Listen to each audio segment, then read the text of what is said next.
화이트보드가 잘 보이시죠? 네. 네.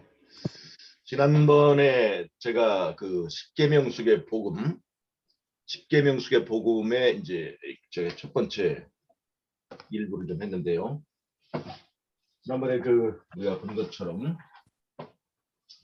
십계명의 첫 번째, 두 번째, 세 번째, 네 번째는 삼위일체의 하나님의 형상을 말합니다. 나 외에 다른 신을 섬기지 말라. 그 다음에 우상을 만들거나 절하지 말라. 여호와 이름을 망령되이 일컫지 말라. 그 다음에 안식일을 기억하여 거두지라. 이것은 십계명의 이 네 계명은 하나님의 형상에 관한 것이다 말씀드렸습니다. 나 외에 다른 신을 섬기지 말라고 하는 것은 통합적인 계명이고, 우상을 섬기지 말라 하는 것은 하나님은 영이시다. 그 다음에 여호와 이름을 망령되이 일컫지 말라, 이것은 아버지에 관한 것이다. 안식을 기억하여 거룩히 지키라, 이것은 이제 남편이신 하나님의 기능, 그래서 이것은 예수님에 관한 거다. 그래서 이게 삼위일체의 강론이 거기 들어있다고 제가 말씀을 드렸습니다.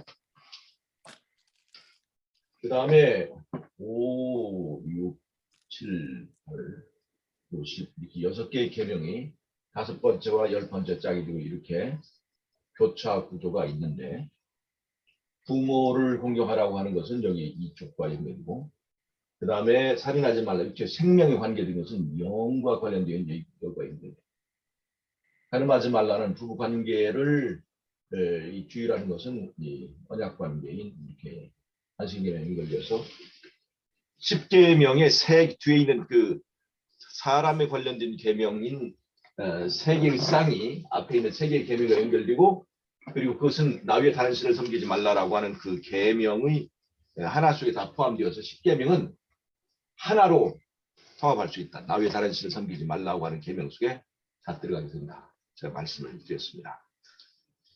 이러한 십계명의 구조에서 계명을 하나만 더하거나 하나를 더 빼거나 하면은 이 절대 균형은 싹 무너지게 됩니다.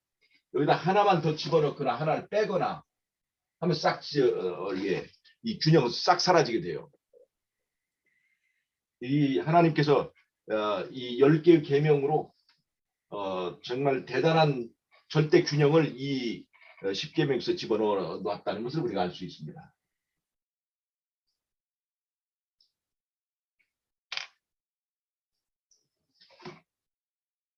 그다음에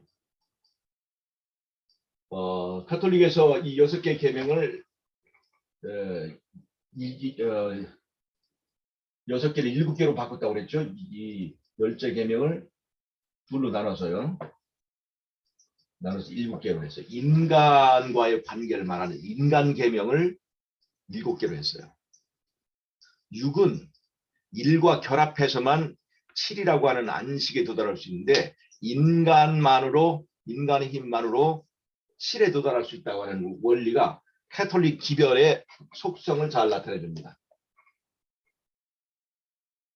그 다음에 두 번째 계명을 없애면서 삼위일체 하나님의 형상에 흠집을 냈습니다. 삼위일체는 하나님의 형상에 관한 것인데, 그 하나님의 형상의 계명 하나를 빼면서 이 균형을 완전히 없애버렸죠.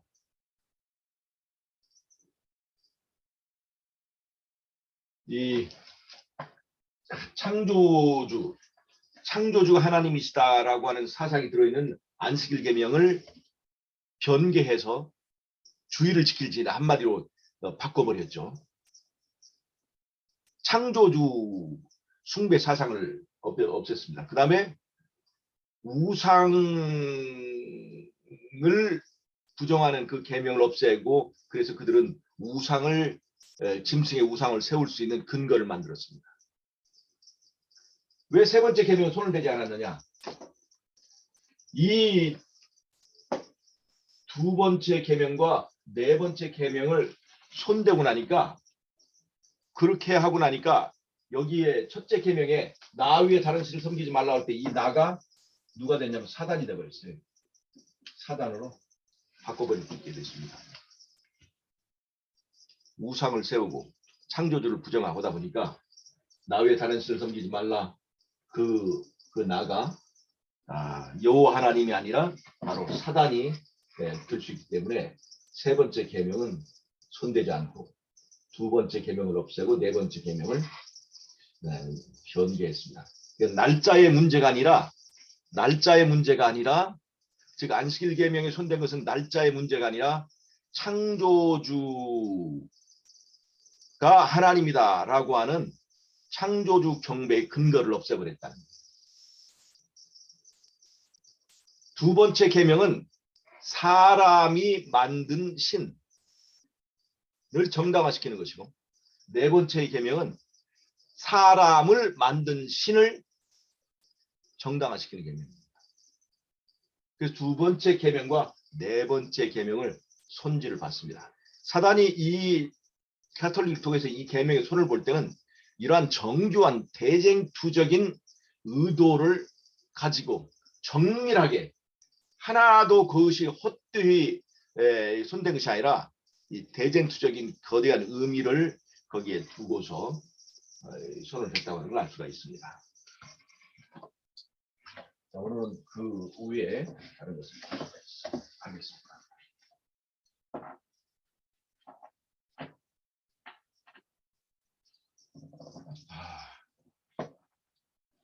이 십계명은요 성소의 촛대의 모양으로 환원해서 치환해서 볼 수가 있습니다. 촛대가 이렇게 돼 있죠.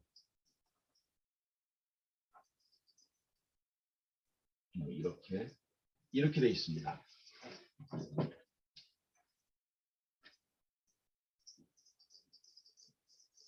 일곱 개의 등불이 있죠. 이것을 십계명의 1, 2, 3, 4 이렇게 첫 번째 앞에 있던 네 개의 계명을 여기다 연결하고 그 다음에 다섯 번째와 열 번째, 여섯 번째와 아홉 번째, 그 다음에 일곱 번째와 여덟 번째 이렇게 할 수도 있고 또 더 좀 정확하게 하면 이렇게 되겠습니다.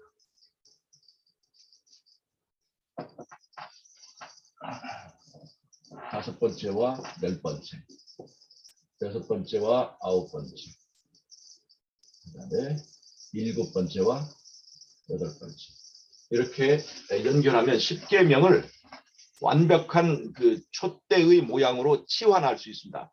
환원해서 우리가 볼 수 있습니다. 자, 이 촛대가 사실 자세히 보면 이거는 하나의 나무 형상을 하고 있어요. 나무. 일곱 개의 등은 이 나무의 일곱 개의 열매입니다. 근데 이 나무에 뿌리가 있어요, 없어요? 이 나무는 뿌리가 없습니다. 이 나무는요, 이 땅에 뿌리를 내리지 않습니다. 전부 다 위에서 내려주는 기름으로 이 열매를 맺습니다. 왜 이 나무는 뿌리가 없을까요? 이 땅에 뿌리를 내리지 않을까요?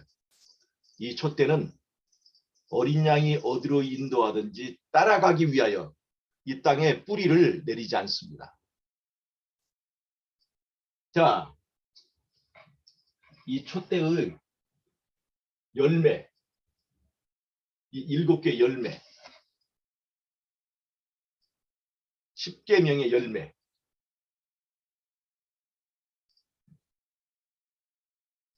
사람이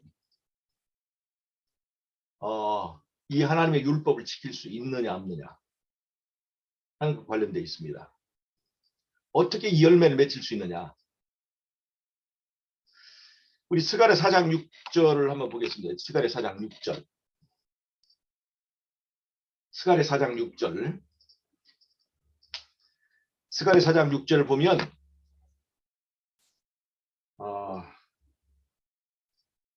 스가랴 4장 6절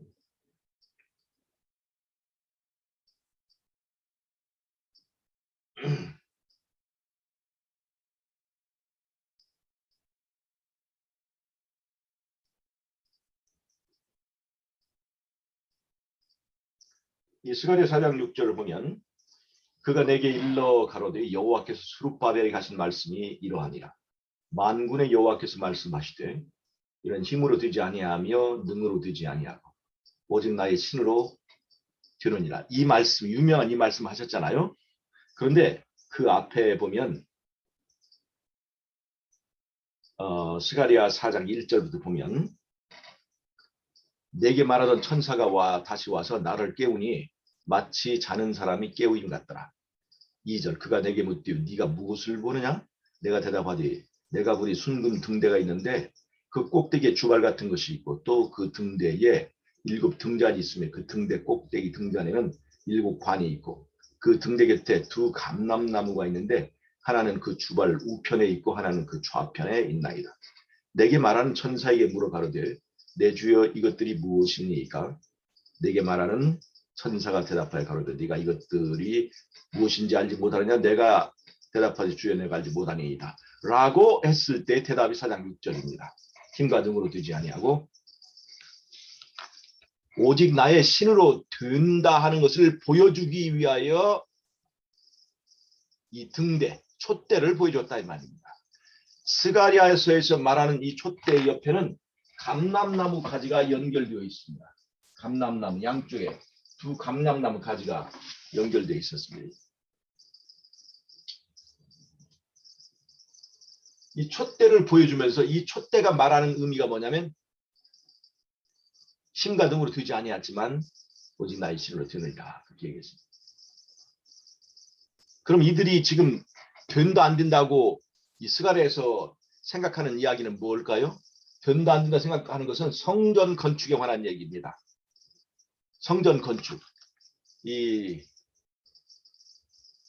이제 그 고레스에 의해서 이제 포로 석방령이 나고 성전을 건축하다가 많은 반대를 당하면서 성전 건축이 중단되고 있었어요. 근데 다리오 왕 때에 학개와 스가랴가 선지자로 나서면서 성전 건축을 다시 시작하도록 하는 이 하나님의 성령의 역사가 있었습니다. 그때 사람들은 지금과 같은 상황에서 성전 건축은 불가능하다라고 자포자기하고 있었어요. 그런데 이 불가능한 일을 사람의 힘과 사람의 능으로는 가능하지 않지만 하나님의 신으로는 이것이 가능하다 하는 메시지를 지금 이들이 보인 거예요.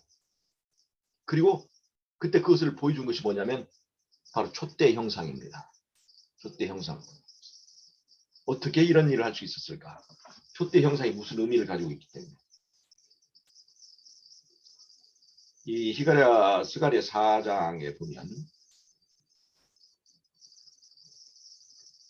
이렇게 하고 있습니다. 10절 작은 일의 날이라고 멸시하는 자가 누구냐? 이 7은 온 세상에 두루 행하는 여호와의 눈이라.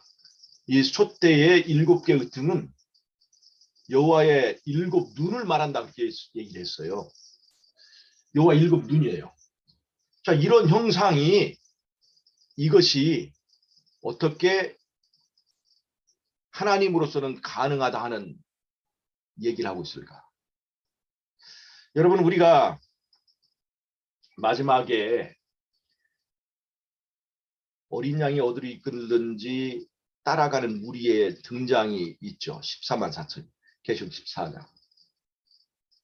어떻게 사람이 육신을 쓰고 어린 양이 어디로 이끌든 따라가는 그런 삶을 살 수 있을까? 그들의 특징, 그 입에 거짓이 없고 흠이 없는 자들이더라. 어떻게 흠없는 품성을 이룰 수 있을까? 인간이 예수님과 다른 인성을 쓰고 있는데, 예수님과 다른 인성을 가지고 있는데 어떻게 예수님과 같은 흠없음에 이룰 수 있을까? 라고 사람들은 자포자기하지만 분명히 계시록 14장 1절에서 5절까지는 바로 그 흠없는 무리가 등장합니다.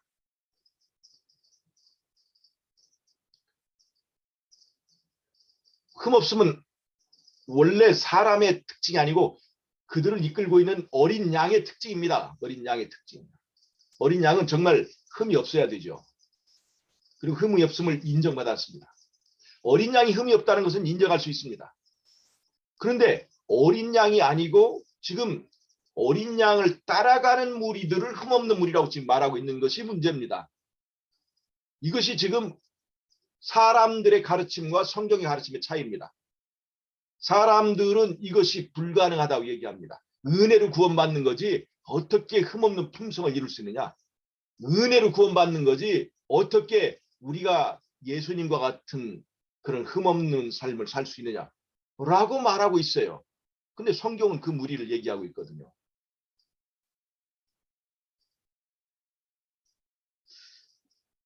그것을 이 촛대의 모양을 보여주면서 그 얘기를 하고 있습니다.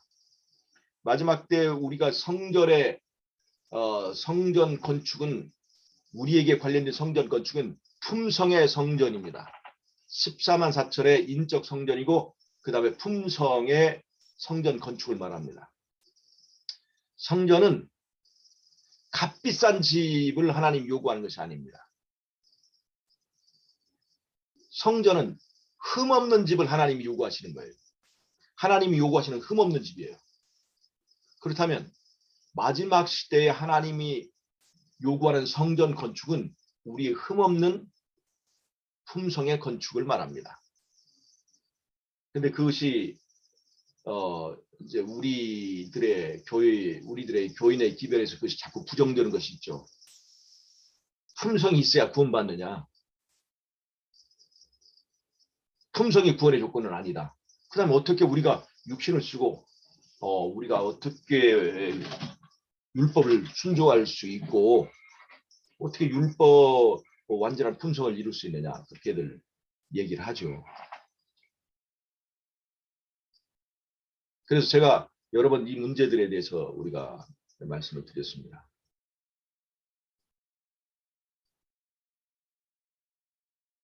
정말로 이것이 불가능한 일인가. 그런데 스가랴는 지금 그것을 거기에 대해서 확실하게 얘기하고 있습니다. 일곱 등, 촛대 일곱 등은 여호와의 일곱 눈이다 그렇게 얘기했어요.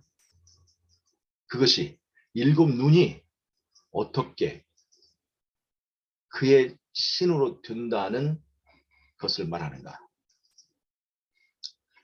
지금 이 스가랴 상황은 그들의 영적인 상황을 잘 나타내주고 있습니다. 어두컴컴한 절망의 순간들을 지금 말하고 있죠. 그들은 절망에 빠져 있었습니다. 캄캄한 가운데 있었죠. 그때 하나님께서 7개의 등불을 가진 촛대를 보여주고 있었습니다. 등대죠, 등대. 여러분, 그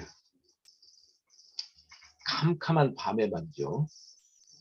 캄캄한 밤에 이 고양이나 개의 눈을 보면, 고양이나 개의 눈을 보면 그 모양이 등불, 이 작은 등잔처럼 눈이 파랗게 빛납니다. 캄캄한 밤에 보면. 옛날에 어떤 사람이 산속에서 호랑이를 봤는데 그 호랑이의 눈이 마치 등잔불처럼 이렇게 불타고 있었다고 이렇게 얘기를 했어요. 자, 여러분, 이게 무슨 말이냐? 우리가 어둠 속에서 등잔불 2개가 불타고 있다 하면 거기에 호랑이가 몇 마리 있는 겁니까? 호랑이가 한 마리 있는 거죠. 만약에 숲속에 등잔불 4개가 여기저기 왔다 갔다 하고 있다면 거기에 호랑이 몇 마리가 거기 있다는 거예요? 호랑이 2마리가 있는 것입니다. 여러분 캄캄한 절망의 우리의 절망의 순간에 흑암의 순간에 7개의 등불이 왔다 갔다 하고 있어요. 7개의 눈이 지금 비치고 있습니다. 이것은 누가 지금 살아있다는 것을 말합니까?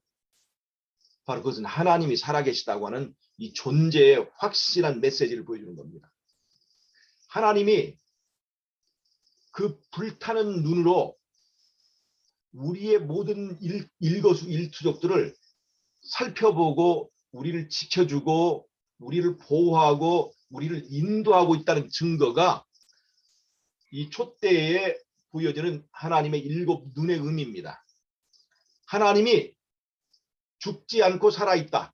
7개의 눈을 뜨고 이 어두움 가운데서 너희들을 지켜보고 있다. 그리고 너희 그 눈빛이 너희들을 지금 지도하고 있는 것이다. 라고 하는 희망의 메시지를 이 촛대는 보여주고 있는 거예요.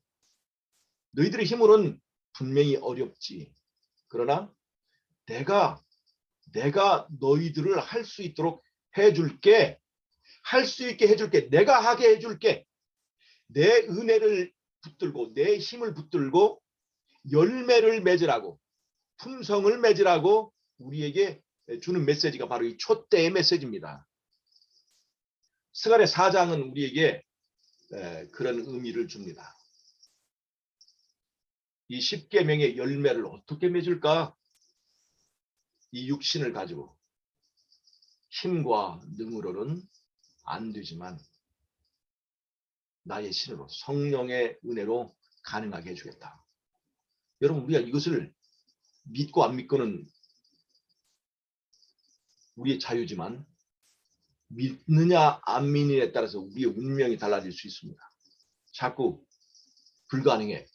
그냥 은혜로 구원받는 거지 무슨 품성. 그렇죠. 구원은 품성으로 받는 것이 아닙니다.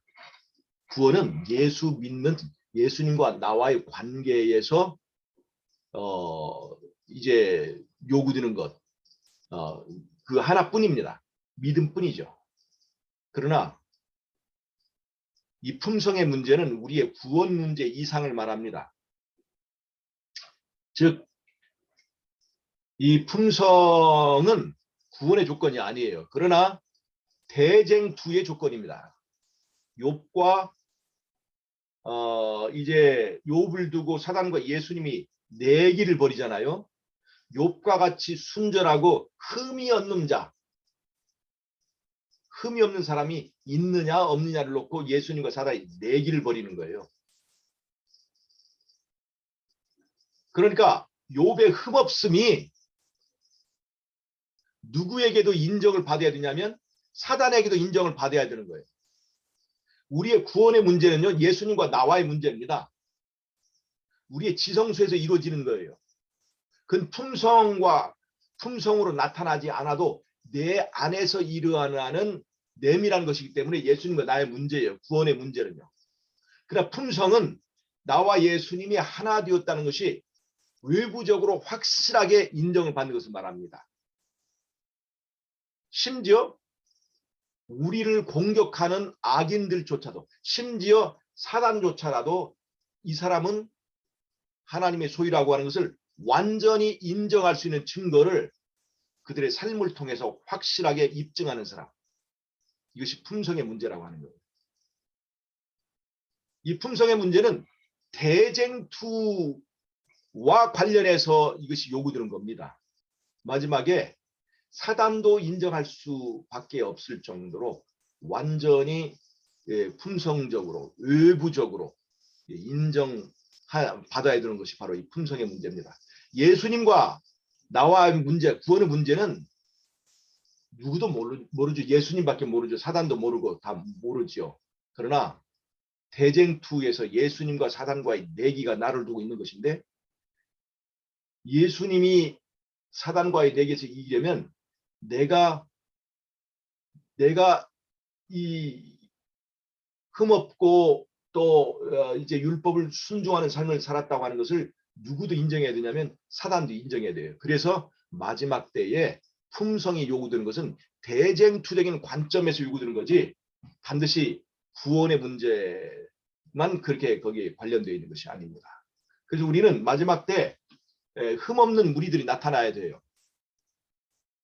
품성적으로. 근데 그것이 가능하느냐? 바로 여기 스가랴 4장은 우리에게 그것에 대한 확실한 답을 줍니다.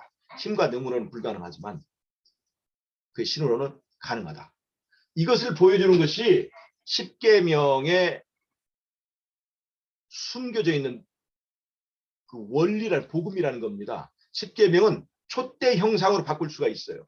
촛대 형상으로. 근데 그 촛대의 일곱 등은 바로 여호와의 일곱 눈을 말하는데 이것은 십계명 속에 숨어 있는 내가 살아있다. 여호와 이름이 뭐예요? I am이잖아요. 내가 존재한다. 내가 있다. 내가 살아있다. 하는 것을 이 십계명 자체가 완벽하게 선포하고 있다는 겁니다. 그래서 이 하나님의 계명은 인간이 인간의 힘으로 이것을 지켜야 구원을 준다라고 하는 구원의 조건이 아니라 예수 믿는 사람들이 어떻게 이렇게 흠없는 이 순종을 할 수 있는가를 보여주는 그 복음의 원리가 여기에 다 들어있다는 것입니다. 어떻게 구원받을 수 있는가? 어떻게 그 품성을 흠없는 품성을 이룰 수 있는가 하는 우리에게 필요한 모든 정보가 이 십계명 속에 들어있다는 것을 말해주는 거예요. 예, 이것을 잘 이해를 할 수 있으시길 바랍니다. 그래서 십계명 속에 이런 숨어있는 그런 원리들이 들어있다. 그리고 스가랴 4장에서 말하고 있는 그 옆에 있는 두 감람나무에 가지는 하나님의 계명과 예수의 증거를 말합니다. 하나님의 계명과 예수의 증거를 통해서 이 촛대 나무는 열매를 맺습니다.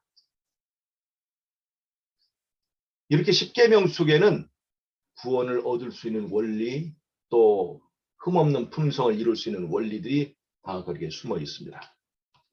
이제 저는 십계명 속에 들어있는 세천사의 기별의 그 원리만 보고 마치도록 하겠습니다. 첫 번째, 나 의외에 다녔습니다. 두 번째, 세 번째, 여호와 이름. 네 번째, 안식일. 여러분 세천사의 기별도 알고 보면 뿌리를 십계명 속에 찾을 수 있습니다. 세천사의 기별도. 첫째 천사의 기별이 뭐죠? 하늘과 땅과 바다와 물들의 근을 만드신 이를 경배하라고 하는 겁니다. 그거는 넷째 계명에서 나오는 거죠. 안식일 계명에 나오는 겁니다. 그러니까 둘째 천사의 기별은 무너졌도다 무너졌도다 큰 성 바벨론이요. 바벨론이 무너졌다는 얘기죠.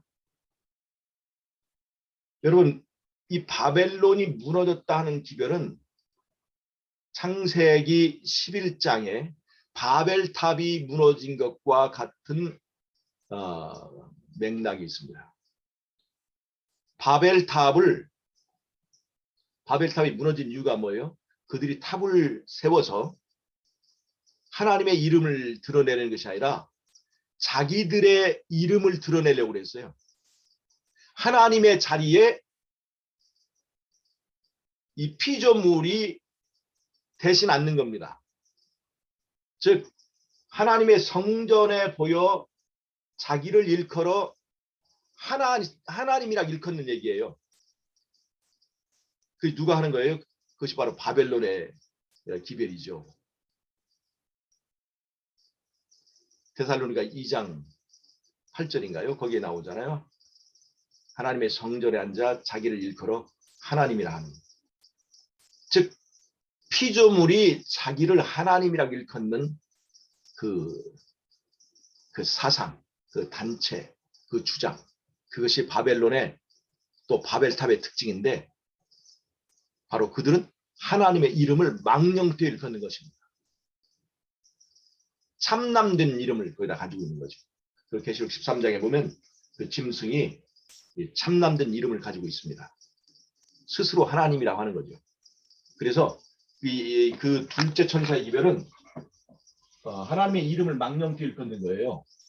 그래서 그 이름을 망령되이 일컫는 것 때문에 바벨론은 무너지게 되는 거죠.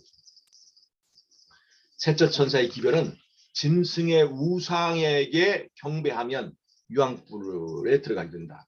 그는 바로 이 두 번째 계명 중에 있는 우상에 관한 그 계명으로부터 연관되어 있다는 것을 알 수 있습니다. 즉 새 천사의 기별도 알고 보면 10계명 속에서 그 뿌리가 다 들어있다는 것을 알 수 있어요. 거기서 다 나온 것임을 알 수 있습니다. 그것을 전제로 그 새 천사의 기별이 이루어지는 걸 볼 수가 있습니다.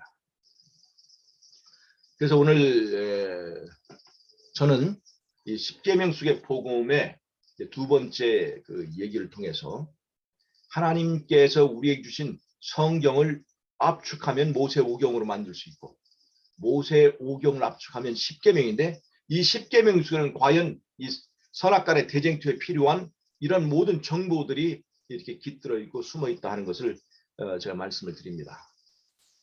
이것을 기록한 이는 하나님이시죠. 하나님이시죠. 돌비에다가 10계명 쓰신 분은 하나님이십니다. 이 10계명을 확대하면 모세오경이 되고 모세오경을 확대하면 성경 전체인데 사람의 손이 글 썼다 할지라도 성경의 원래 저자는 하나님이신 겁니다. 이 내용들이 10계명 속에 다 압축되고 이 선악간의 대쟁투의 원리들이 다 이 속에 들어 있습니다. 그래서 여러분 우리가 10계명에 손대는 것은 바로 그런 하나님 나 외에 다른 신을 섬기지 말라 하는 그 계명에 도전하는 것입니다. 그래서 10계명을 손대지 못하게 하나님이 직접 쓰셨고 그 법궤를 아무도 손대지 못하게 했습니다. 그 10계명 포함한 언약궤를 손대지 못하게 하셨죠. 그래서 10계명이 폐졌다 하는 것은 바로 다른 말로 하면 이 하나님의 나라를 폐지하는 것 똑같다고 하는 그런 의미를 갈 수 있습니다. 십자가는 하나님의 나라를 세우는 것이에요. 십자가는 그래서 10계명을 더 강화하는 것입니다. 오늘은 그래서 여기까지 오늘 성경 공부를 이 강의를 마치도록 하겠습니다. 자, 이제 질문이 있으시면 질문을 듣고 오늘 얘기를 마치도록 하겠습니다. 자, 이해가 되셨습니까?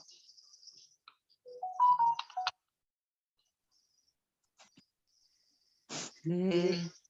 네. 네. 혹시 질문이 있으신가요?